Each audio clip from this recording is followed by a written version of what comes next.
What's good, family? I hope you guys doing amazing for real. I love you guys so much from my whole entire heart. I'm telling y'all right now, family, this video will contain spoilers for Persona 4. So if you don't want any spoilers, please kick off the video, family. I don't want to be the reason y'all get spoiled. Tohru Adachi stands as one of the most unsettling antagonists in not just the Persona franchise, family, but in the entirety of the history of Atlus games. It's not even because his crimes are the most extreme or because his ideology is sophisticated, but because of how disturbingly ordinary his disillusionment is. Persona 4, to me personally, family, is one of my favorites in the entire franchise, and I can say with the utmost confidence that it's a narrative that's deeply invested within the concept of the truth about oneself, the truth about others, especially the truth about systems that shape our identities that we currently live in today. And within that thematic landscape, Adachi as a character, he doesn't emerge as a tragic hero or a misunderstood anti-villain. He's something that's far more uncomfortable.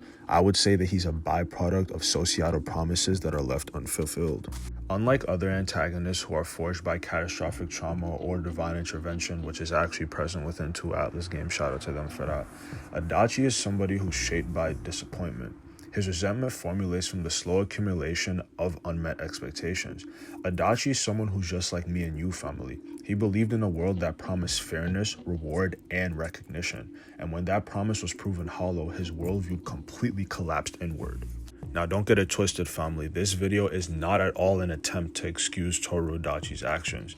His crimes are morally indefensible, and Persona 4 never asks us as players to forget that. Instead, I want to talk about why. Why does Adachi's mindset resonate with so many people, and why Atlus deliberately constructed him as a reflection of a mentality that can emerge in anyone under the right circumstances? Adachi is the character in Persona 4 that's associated with the Jester Arcana. It's a symbolic designation that immediately sets him apart from all of the other traditional arcanas in the game that are usually tied to harmony or growth or self-actualization. A lot of the other arcanas represent stages of emotional development, but the Jester represents stagnation disguised as humor. The Jester is a figure of contradiction. He's kind of like multiple things at once. He's both present and performative, but yet he's hollow and detached at the same time. And the reason why the Jester laughs is because he uses his laughter as a shield against vulnerability. So we can easily come to the conclusion that the Jester is an arcana that thrives on deflection, irony, and emotional distance, which perfectly sums up Adachi. Throughout the entire game, and even within his social link, we get heavily exposed to Adachi's flippant demeanor, the casual jokes that he tries to tell, and being very apathetic just in general, especially towards the old woman within his social link. Adachi uses all of these as coping mechanisms, and eventually the casual jokes that he says evolves into a humor that's very immoral and evil. He uses it as a way to trivialize existence, standing against every single ideal that the investigation team stands for, and he reduces life's disappointments into something that can be mocked rather than be confronted.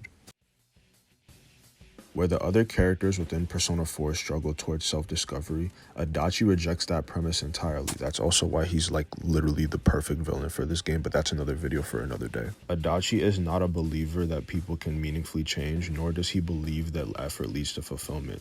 To Adachi, life is literally a farce or a travesty, an arbitrary game rigged against those foolish enough to take it seriously. And that's why the Jester Arcana and Adachi have such a deep attachment and correlation, because the Jester Arcana reflects a worldview that treats meaning itself as a lie, and in Adachi's case, that belief stems from emotional exhaustion. The core of Adachi's relatability, though, family, lies in a deeply ingrained societal myth that diligence, obedience, and conformity will inevitably lead to success. Adachi is someone who internalized this promise completely. He followed the expected path, he was academically competent, and he pursued a very respectable career. On top of that, he was also living under the pressure of his family's expectations, and in his mind, success was something that he had to earn by playing the game correctly. But when that success failed to materialize, Adachi experienced both disappointment and betrayal. And if you put anybody else in that same position, family, under those same exact circumstances, there's a very high chance that they would feel the exact same way. Countless individuals in the world have followed prescribed paths, good grades, good behavior, and obedience to authority, only to discover that opportunity is unevenly distributed. That realization can feel like a betrayal, because for some of us it inspires resilience. It can be a very, very, very compelling success story, but for others it breeds resentment. And Adachi represents those who internalize that injustice not as a flaw in the system, but as living proof that the world itself is empty and undeserving of any empathy. The aspect of Adachi that ultimately separates him from the other characters within Persona 4 is his refusal to examine himself. Within every single other social link in Persona 4, all of the characters understand and recognize their actions, but not only that, they also use them to become better individuals. Adachi, on the other hand, does not ask why he failed, he does not question his own limitations, and he does not consider the possibility that effort alone is insufficient. Instead, he externalizes the blame. The world is stupid, people are shallow, effort is meaningless, and all of this is contextualized within his final monologue in the game. In comparison to real life, family, this is very similar to a common human tendency to completely avoid introspection when life feels unfair. When people feel wronged, reflection can feel like self-blame, so stagnation becomes a lot safer than growth. And over time, that avoidance hardens into identity. Adachi also convinces himself that growth is pointless, which goes against the entire investigation team idealistically. That emotional mobility that Adachi has reflects the danger of letting bitterness replace self-awareness in real life. Adachi gaining the power to throw people into the TV world is actually very important to his overall character, because before Adachi obtained that power, he felt like someone who was invisible. He felt overlooked, he felt stuck in a small town, he wasn't respected, and he had zero control over anything. Because for the first time in his life, he is the one who controls outcomes. People are at his mercy, he feels important, and he feels above others. And instead of using that power responsibly like Narukami did, he uses it to punish people he feels superior to. He kills, like he said, out of boredom, spite, curiosity, and a desire to feel something. This is the same guy who literally said that he joined the police force just so he can own a gun. I believe the most interesting thing to mention about this is the fact that the Jester Arcana turns into the Hunger Arcana. That represents the need that never ends, because hunger in this case is about Adachi wanting more control, more chaos, and more stimulation. Because even after killing, Adachi isn't satisfied. He keeps going, he keeps throwing people into the TV world because power gives him a rush. He's starving for meaning, for validation, and for control, and he tries to fill that void with destruction.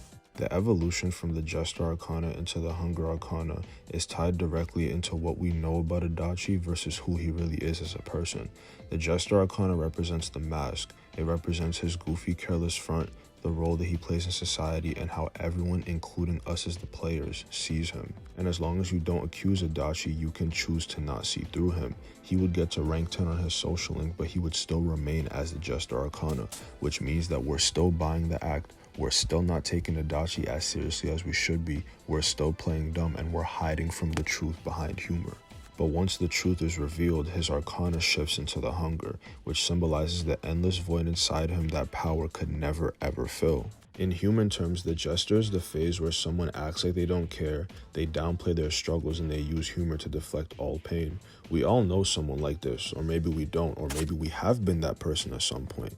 That archetype of an individual could come in the form of a coworker who jokes about hating their job but laughs it off, or someone who's always saying life just sucks instead of talking about what actually hurts. But when those feelings are left unchecked, they turn into the hunger, a craving for control, a craving for validation. Adachi's shift from the Jester into the hunger, that directly parallels how unresolved resentment in real people, real individuals like us, can slowly transform into bitterness and destructive behavior. So why does Adachi resonate with so many people, even though it's been over a decade since Persona 4 released? Is because Adachi represents a very real and a very emotional journey that countless people go through every single day.